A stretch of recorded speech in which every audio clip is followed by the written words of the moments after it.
Se você recordar bem, na época em que você era uma criança, ou a maioria de nós era criança, uma das coisas que faz parte, ou que fazem parte da nosso desenvolvimento, é nos imaginar em situações que nós ainda não vivenciávamos naquela época, com a idade que nós tínhamos, do tipo assim: quando eu crescer eu quero ser.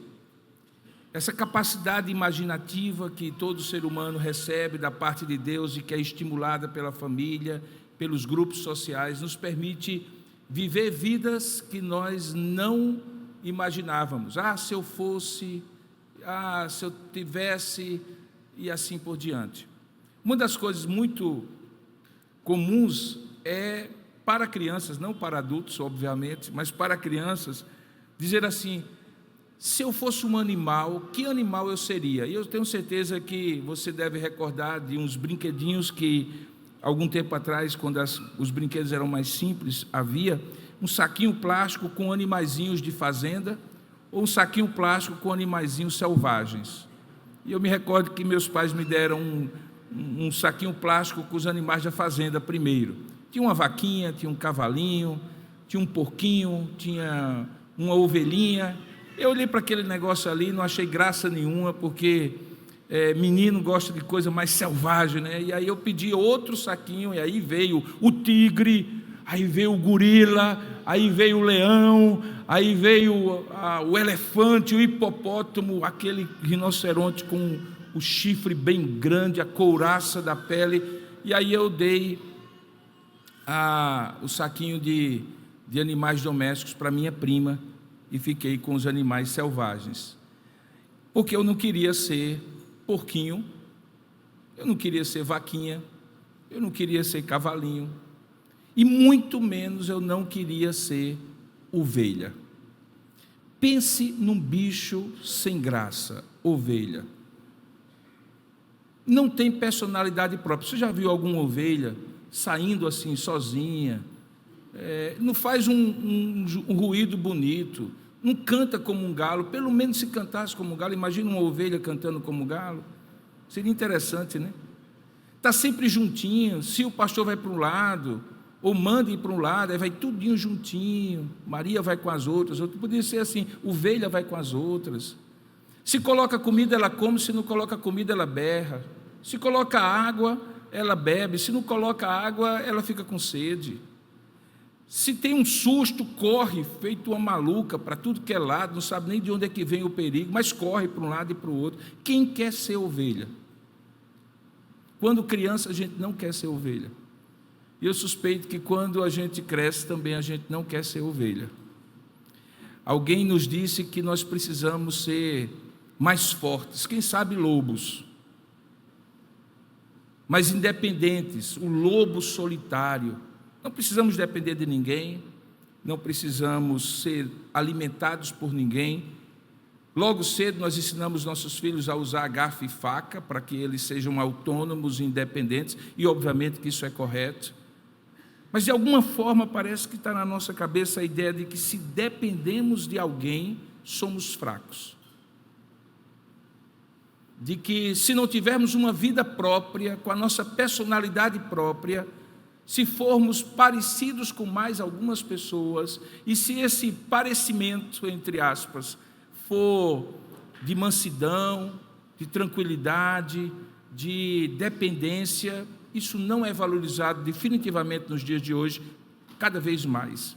Por que que nós não queremos ser ovelhas? Quando pensamos em que animal mais nos identificamos?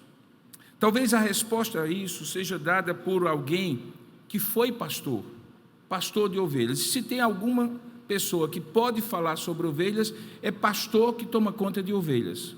E por enquanto eu estou falando tudo literalmente, é a ovelha mesmo, aquela de 4 patas, não é você nem eu como pastor. E se tem um pastor, dentre muitos que a Bíblia registra, que pôde falar como pastor sobre ovelhas, é aquele que escreveu talvez o salmo mais conhecido de toda a Bíblia, que alguns dizem assim, que é o salmo do pastor. Mas nessa manhã eu quero dizer para você que aquele salmo não é o salmo do pastor, ele é o salmo da ovelha. Ele é escrito sim por um pastor, mas ele é escrito da perspectiva de uma ovelha. Aquela ovelha fala na primeira pessoa do singular. Aquela ovelha conta o que o pastor faz por ela, o quão importante é aquele pastor para ela. Portanto, o Salmo 23, que eu lhe convido a abrir agora, é um salmo da ovelha e não o salmo do pastor. E quem sabe nesse salmo da ovelha existam elementos que façam você encantar-se pelo fato de ser ovelha, desejar ser ovelha, escolher o saquinho não dos animais selvagens, mas dos animais domésticos, e dizer assim: eu quero ser ovelha.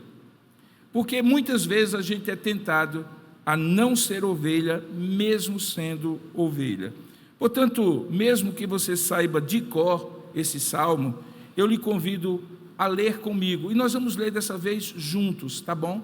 Vamos ler juntos. É um salmo bonito que a gente deve ensinar aos nossos filhos quando eles são muito pequenos, para que os acompanhem a vida toda. E eu vou ler na versão Almeida atualizada, NAA. E aí você pode, caso você tenha a sua Bíblia em outra versão, acompanhar nas plataformas da projeção. Inclusive, quero dizer que a Bíblia do Jubileu está chegando no dia 20 de março. Nós encomendamos 5.000 Bíblias especiais com um encarte especial contando a história da igreja, e ela é na versão Almeida atualizada. Se você pensou em algum momento que nós estamos mudando de versão, você tem certeza, é isso mesmo, nós estamos começando a derivar para a NAA. Ela é fiel e ao mesmo tempo ela é mais fácil da leitura do que a versão atualizada, onde eu decorei a maior parte dos meus versículos quando eu era novo convertido, mas eu me adapto também, apesar da idade. Salmo 23, vamos ler juntos? Pode projetar? Vamos ler juntos? O Senhor é o meu pastor, nada me faltará.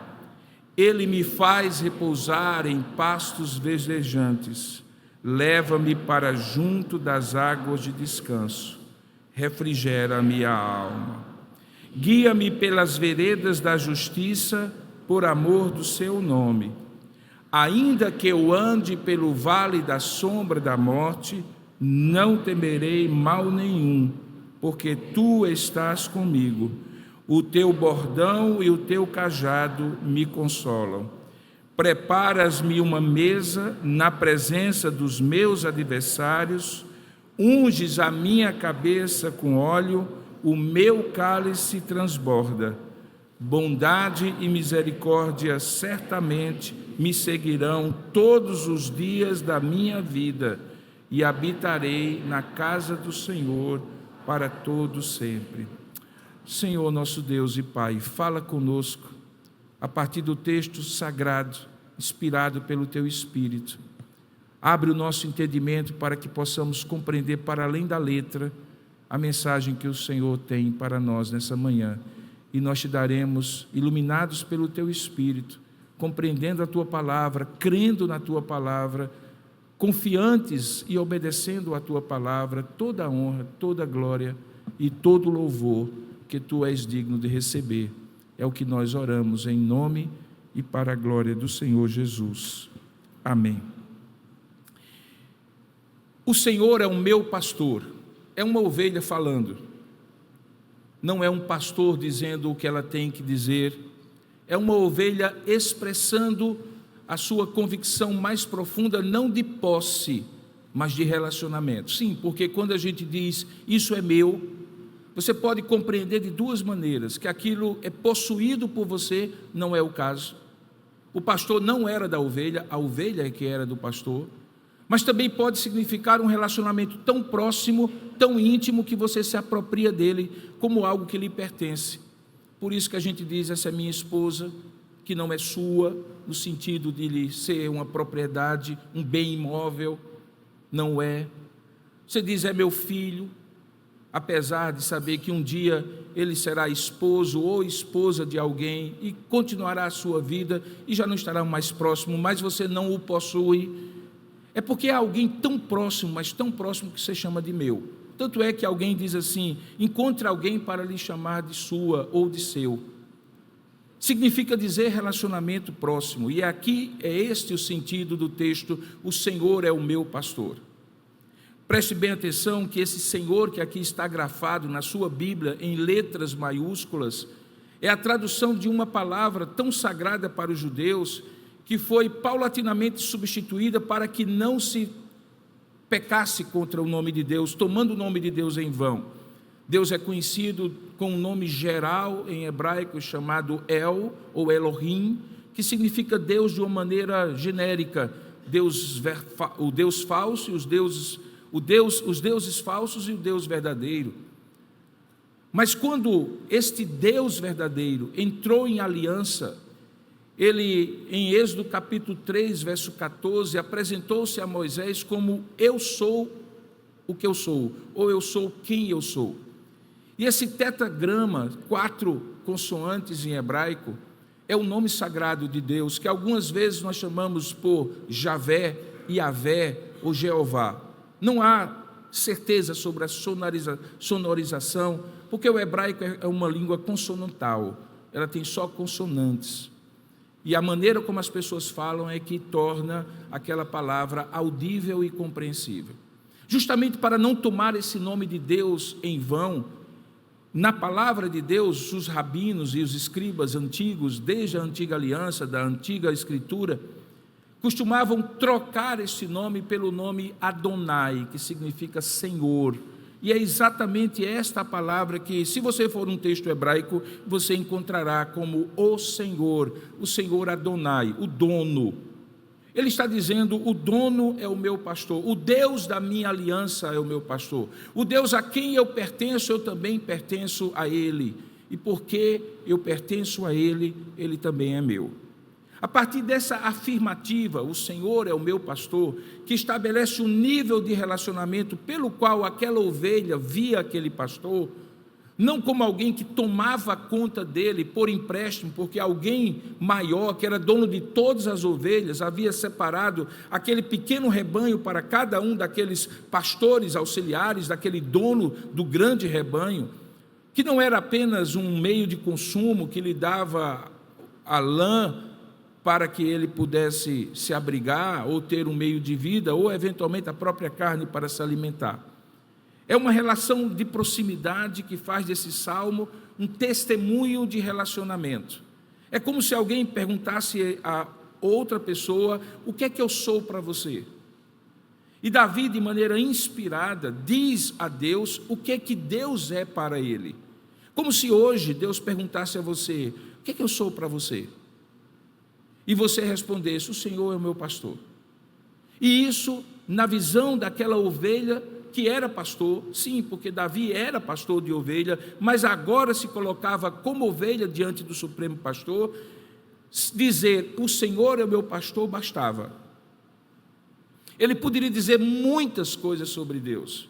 Nos outros salmos, ele diz que Deus é o seu escudo, o arrimo da sua sorte, sua torre alta, seu alto refúgio. Diz que é o Senhor Todo-Poderoso. Ele, assim, elenca uma série de atributos de Deus nos outros salmos, mas nesse salmo ele resume a esta relação que para ele bastava: o Senhor é o meu pastor. E a partir dessa afirmativa ele fala sobre 3 verdades básicas, principalmente até o versículo 4, em que ele estabelece essa relação dele como ovelha do Supremo Pastor. A primeira relação é a relação de provisão completa e suficiente das suas necessidades. Uma ovelha que olha para um pastor, olha como a fonte inesgotável, insubstituível de suprimento de todas as suas necessidades. Ela não olha para nenhum outro. Ela olha para aquele pastor e espera que aquele pastor sacie todas as suas necessidades. E por isso ela afirma de maneira categórica no primeiro versículo, para que não haja nenhuma dúvida sobre se sobraria alguma necessidade que eventualmente não seria suprida. Ela diz assim: e nada me faltará. Ou como o texto hebraico diz melhor, e eu não sentirei falta de nada, porque a gente tem aquilo que a gente não sente falta, porque o sentir falta é a constatação daquilo que a gente não tem. E por isso o salmista, que é pastor, na condição de ovelha, diz assim: o Senhor é meu pastor, e de nada sentirei falta.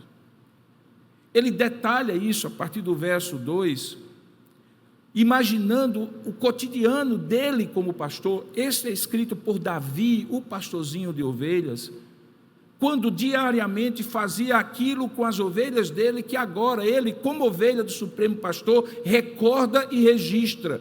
E eu imagino que melodia seria essa, das muitas que nós conhecemos na nossa vida cristã, daqueles que musicaram esse salmo, que é uma poesia. Ele diz assim no verso 2, para detalhar essa provisão completa e insubstituível que o pastor lhe oferece. Ele diz: ele me faz repousar em pastos verdejantes e leva-me para junto das águas de descanso, e assim ele refrigera-me a alma. Veja que o que ele está dizendo aqui é de uma provisão de tudo que uma ovelha precisa. Ela precisa muito pouco, ela precisa de comida e água.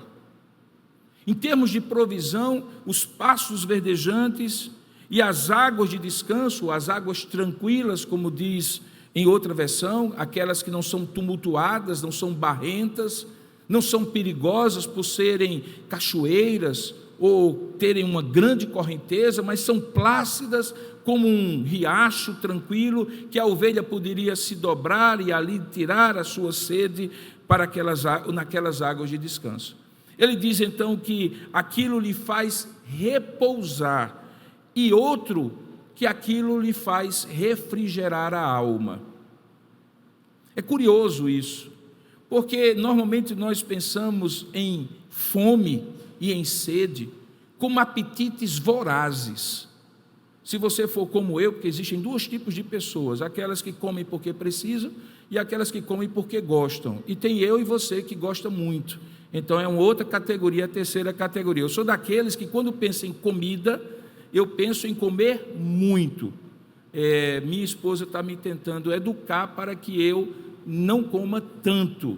Minha mãe tentou muitos anos, minha esposa está tentando, vou conseguir até lá. Mas quando a gente pensa em comida, em bebida, em saciar sede, você não bebe de gotinhas, você bebe de largos sorvos, você bebe assim, como quem bebe água para tirar a sede. Quando você come muito.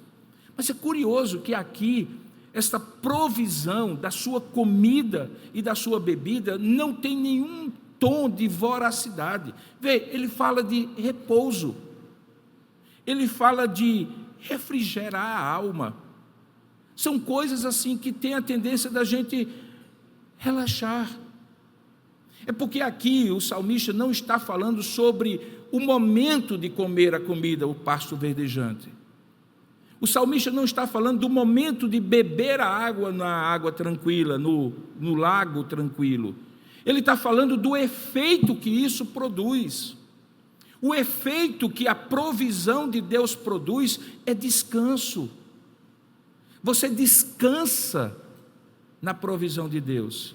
Você refrigera a sua alma quando a graça de Deus lhe dá aquilo que você precisa. Não está falando de como você matar a fome, de como você matar a sede. Ele está dizendo o que acontece quando a sua fome e a sua sede são saciadas. Elas produzem em você descanso. Ela produz em você refrigério.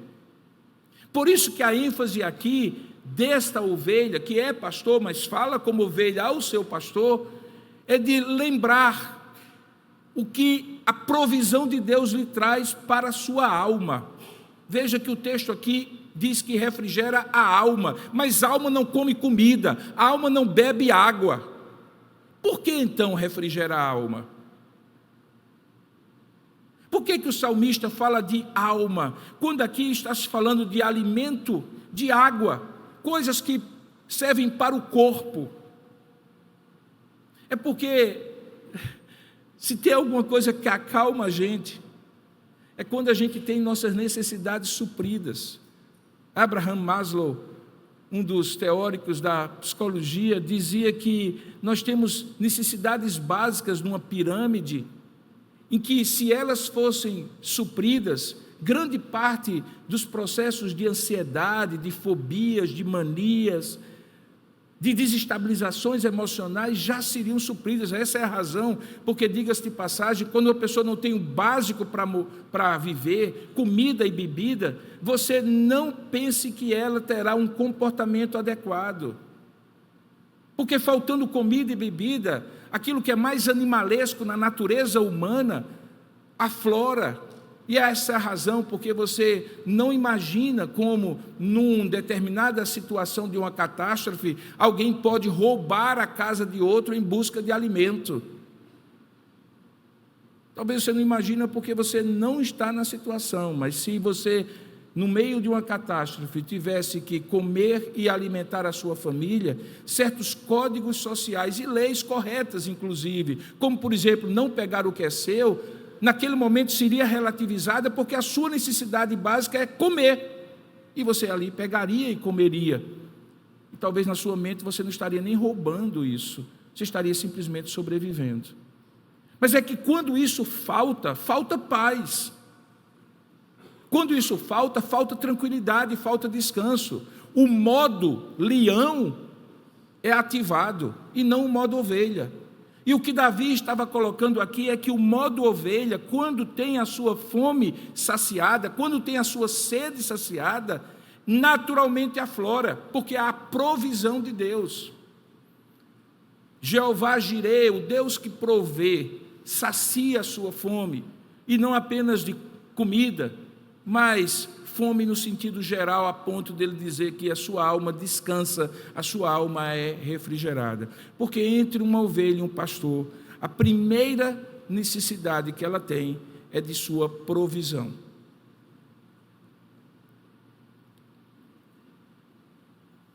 Depois ele vai na direção de algo que é, no versículo 4, muito curioso. Ele diz assim, e o contraste é tremendo, veja, pastos verdejantes, águas tranquilas no versículo 2, no versículo 4 ele fala de situações extremas para o outro lado, de perigo, de risco. Ele diz assim, ainda que eu ande pelo vale da sombra da morte, não temerei mal nenhum, porque tu estás comigo, o teu bordão e o teu cajado me consolam.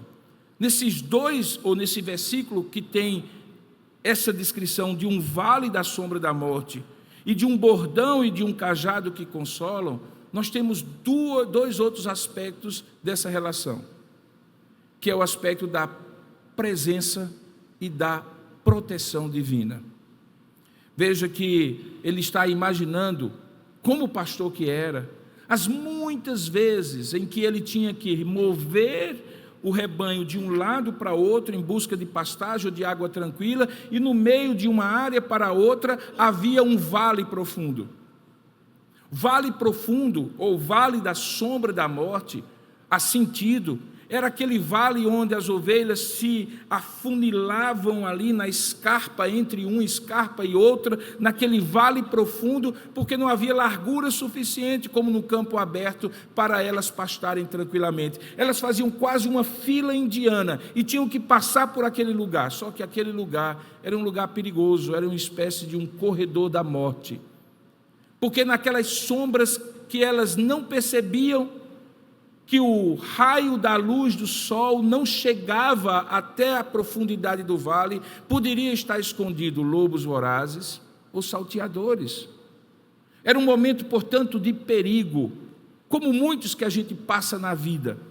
E no perigo a gente não quer provisão, a gente quer presença e proteção, porque a grande necessidade já não é de comer e beber, é de se sentir não sozinho, porque a solidão produz medo, e é de não sentir-se abandonado, pelo contrário, sentir-se protegido. E é nessa hora que ela diz assim, ou ele diz assim, que ainda que eu ande numa situação extrema, ainda que eu ande pelo vale da sombra da morte, não temerei mal nenhum. Veja qual era a aflição da ovelha. Não era mais comida, não era mais bebida. Era ter ou não ter medo, correr ou não correr perigo, estar ou não estar sozinha. E aí ele diz, não temerei mal nenhum. E a razão é, porque tu estás comigo. É presença. E mais, porque o teu bordão e o teu cajado me consolam. Era proteção. Por que a ovelha tinha que passar por aquele vale? Porque a vida é cheia de planuras, de planaltos e de vales. Às vezes, entre um pasto verdejante e outro pasto verdejante, entre 7 anos de vacas gordas e 7 anos de vacas magras, há 7 anos, alternâncias. Porque a vida não é um gráfico contínuo de ascensão, onde tudo está indo bem sempre. Ela se assemelha muito mais a sístoles e diástoles da vida, que fazem com que, muitas vezes, o baixo e o alto se alternem. Se há alguma coisa certa na vida, é a incerteza. Se tem alguma coisa que é esperado, é a alternância de situações, em que muitas vezes, de um pasto verdejante, de uma água tranquila, logo depois temos que passar pelo vale da sombra da morte. E esse vale da sombra da morte não se apresenta apenas como um perigo do inimigo. Muitas vezes o vale da sombra da morte está dentro da gente. Às vezes o vale da sombra da morte está quando de fato a gente perde alguém, ou se arrisca a perder a própria vida. Quando algo nos é tirado e esse algo estrutura a nossa existência, quando sonhos são desfeitos, quando desejos são frustrados, quando projetos não se realizam, quando falências acontecem, quando doenças nos acometem, quando sustos da vida nos assustam, quando tudo isso acontece, é vale da sombra da morte. Por quê? Porque ainda que não morramos em todas essas situações, no entanto, a sensação que povoa a nossa alma é uma sensação de solidão e de medo, de desamparo. E é nessa hora que esse amado pastor, que não apenas provê para nós, também se faz presente em nossa vida. Quando todos se afastam e ele se aproxima, quando todos abandonam e ele acolhe, quando todos jogam pedras e ele recolhe as pedras e das pedras faz proteção para nós. Quando ele faz isso, ele demonstra o cuidado pastoral para conosco. E é por isso que o pastor, que era Davi, lembrando da sua experiência com essas ovelhas que ele tomava conta, coloca isso na forma de um poema, de uma ovelha para o pastor. Eu não sei se você conseguiria aí na sua mente abstrair um pouco e imaginar uma ovelhinha falando para o seu pastor, como aquela criança que é seu filho ou a sua filha, em determinado momento de ternura, olha para você e diz o quanto lhe ama.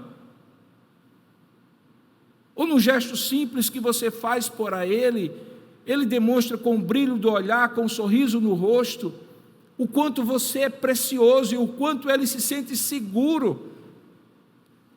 É quando você, como pai, como avô, como irmão mais velho, como seja, você sente que um serzinho indefeso depende de você, para se sentir não só na vida, não abandonado na vida, e protegido por você. É por isso que ele diz, ainda que eu ande pelo vale da sombra da morte, não temerei mal nenhum, porque tu estás comigo, o teu bordão e o teu cajado me consolam. Alguns imaginam que essa metáfora do bordão e do cajado são duas coisas diferentes, mas na verdade é uma vara só, e ele está falando das duas pontas da vara, uma que é curva em cima, e que servia frequentemente para resgatar as ovelhas, colocando aquela vara sobre o seu abdômen e puxando de um buraco que ela caiu, porque obviamente a mão do pastor não conseguiria alcançar e a vara e o bordão estavam ali para puxar.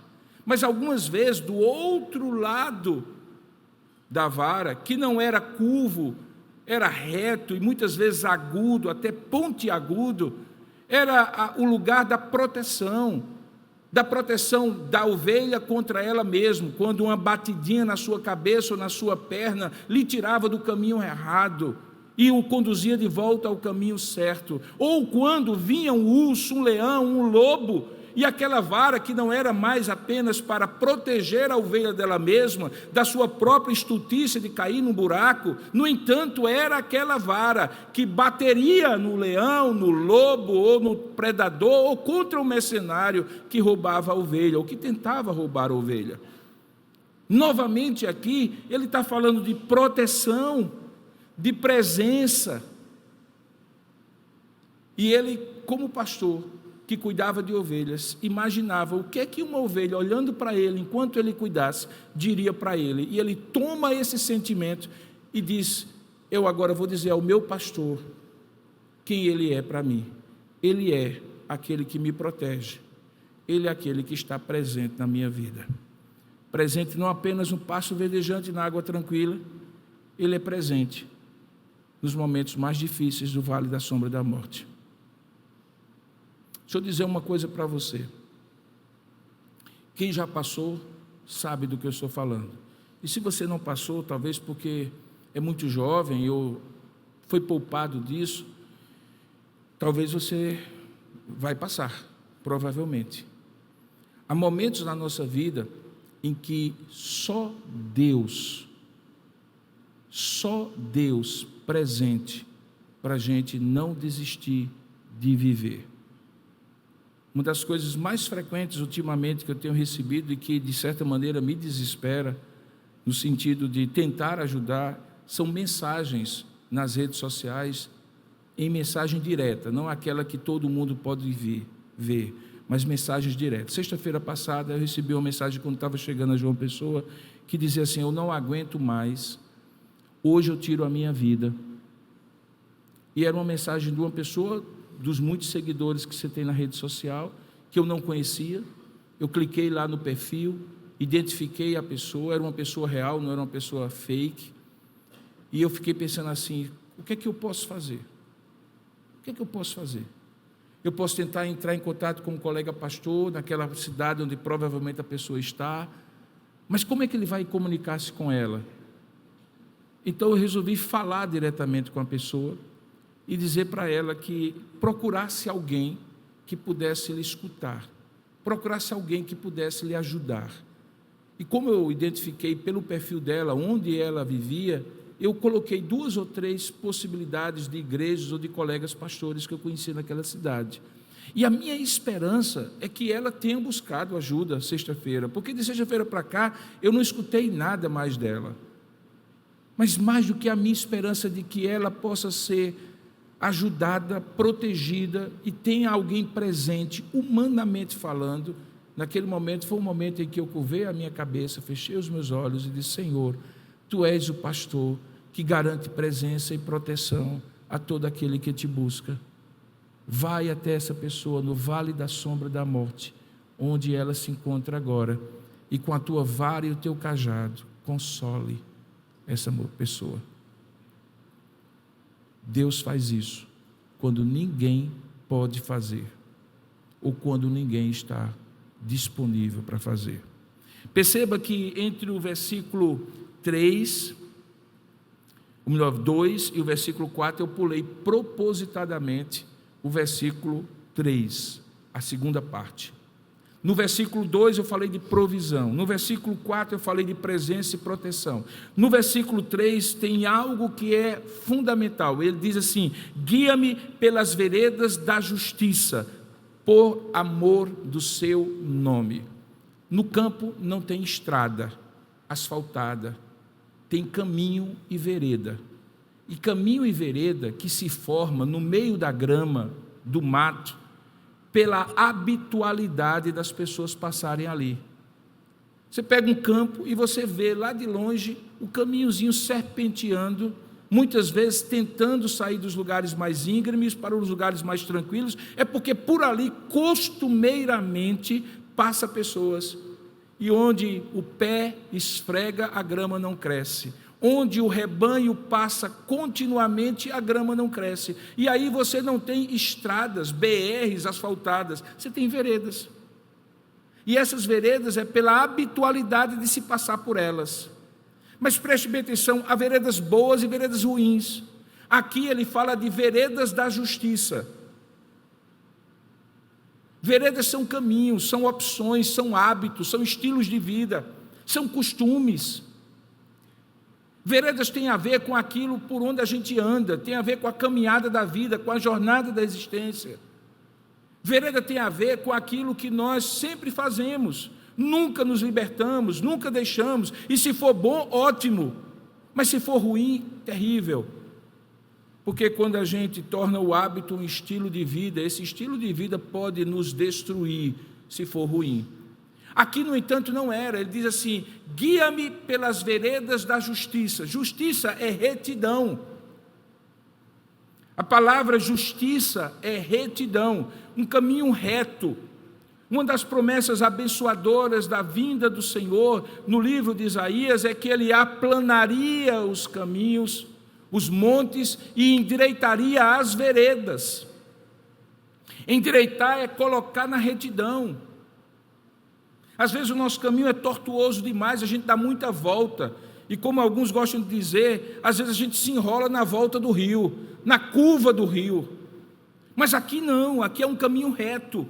Justiça aqui tem a ver com retidão, e retidão no caminho da gente depende necessariamente de uma retidão, de uma caminhada com Deus. Por isso que é veredas da justiça, por amor do seu nome.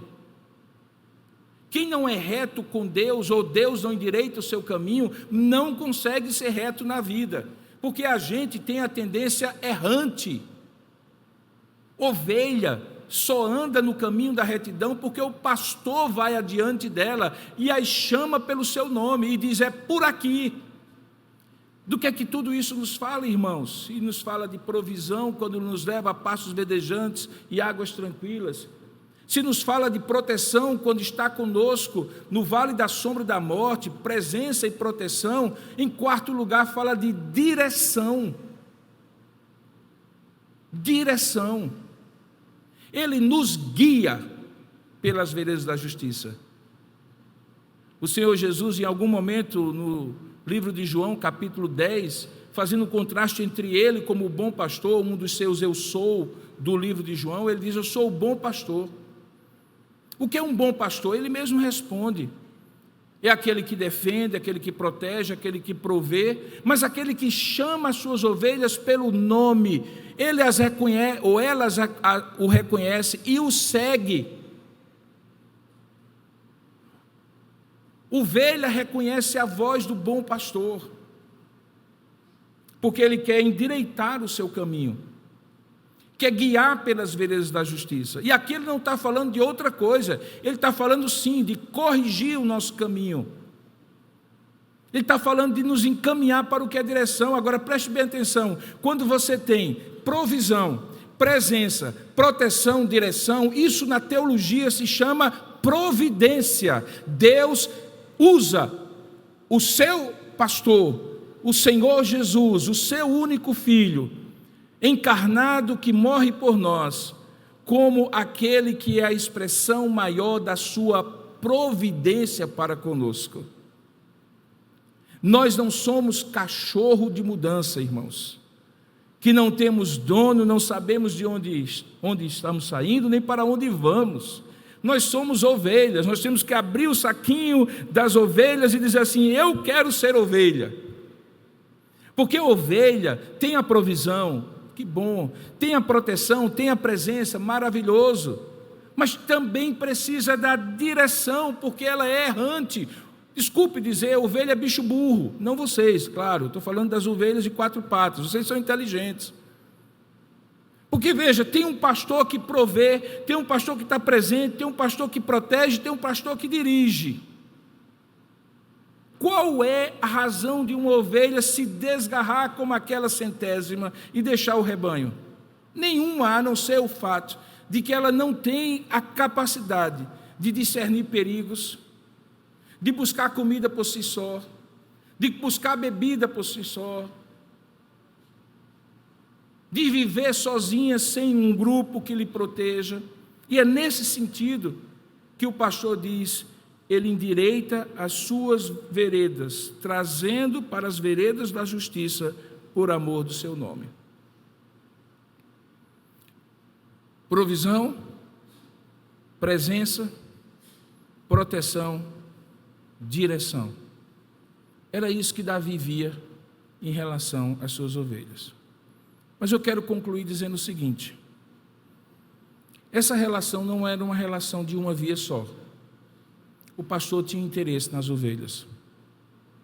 Às vezes a gente escuta as pessoas dizerem que o amor de Deus é incondicional. É verdade, pero com uma pequena observação. O amor de Deus é incondicional porque Ele não coloca uma condição prévia para lhe amar. Tipo assim, seja bonzinho e eu lhe amo, se você não for, não lhe amo. Nesse sentido, Ele é incondicional. Mas Ele não é incondicional no sentido que Ele não espera nada de você de volta. Porque nenhum amor é amor se não for um amor exigente. O amor de um marido para com a mulher deve ser um amor exigente e vice-versa. O amor de um filho para com o pai. O Senhor mesmo diz no cântico que nós cantamos: se me amais, guardareis os meus mandamentos. Portanto, existe sim uma volta da ovelha para com o pastor. E o que é que o pastor espera? Espera a lã. Eu não sei se você já viu algum vídeo do YouTube. Se não viu, depois do almoço dê uma olhadinha de como é que acontece uma tosa de uma ovelha. A tosa da ovelha que tira a sua lã é necessária, não é uma questão opcional. Quando uma ovelha não é lhe tirada a lã, o que acontece basicamente é que naquela lã começa a juntar fungos, doenças, bichos, carrapacho, enfim, esses bichos aí. Começa a ficar pesada, molha, fica pesada, as pernas se curvam, ela adoece. A tosa é necessária não apenas porque o pastor dela faz a sua roupa e faz aquilo que precisa. Não, ela é necessária para o bem da ovelha. E aqui a gente entende a relação da ovelha para com o pastor, o que é que ela oferece diante da provisão, proteção, presença e direção. Se você olha uma ovelha daquela ali, ela placidamente, calmamente se submete ao pastor tirar a sua ovelha. Não é um ato doloroso, não é um ato custoso, não é um ato que prejudica a ovelha. Aqui talvez o que exista é um ato de disciplina, de correção, para o bem da ovelha. E ele entende, ou ela entende isso de maneira perfeita. Portanto, quando você pensar de maneira, ainda hoje como adulto, de vez em quando a gente tem alguns relampejos de infantilidade, que bichinho eu gostaria de ser? Decida ser ovelha, não minha ovelha, embora eu me sinta muito honrado. É porque eu apenas tomo conta de vocês, junto com os pastores auxiliares, e todos somos auxiliares do verdadeiro pastor, que provê, que protege, que está presente, que direciona, que disciplina a sua vida. Portanto, seja uma ovelha dócil, dependente, maravilhada, faça poesia para o seu pastor, porque ele é tudo que você precisa, e se você o tiver, de nada você sentirá falta. Que Deus o abençoe. Ó Deus amado e querido Pai, faça-nos ovelhas, Senhor, do teu pastoreio, não apenas porque já somos, visto que fomos comprados por bom preço, somos teus por direito de redenção. Tu nos transportaste do império das trevas para o reino do Filho do teu amor. Tu pagaste o grande preço da nossa vida. Mas ajuda-nos a ser do Teu pastoreio por decisão contínua, de não nos desgarrarmos, de comermos da Tua mão, de bebermos da água que o Senhor provê, de buscarmos a Ti como a razão mais profunda para não temermos quando estivermos no vale da sombra da morte, para percebermos a Tua proteção sobre nós e nos deleitarmos pelo fato de que temos dono e o Senhor cuida de nós. Ó Deus, nos ajuda a perceber que nas tosas, quando o Senhor tira a lã que pode nos fazer mal, o Senhor está fazendo amor, produzindo amor, carinho, proteção para conosco. É esta a ação do Senhor e não outra.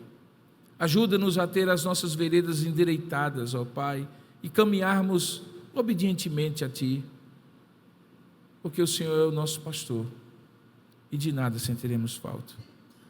Muito obrigado, Senhor, em nome de Jesus. Amém.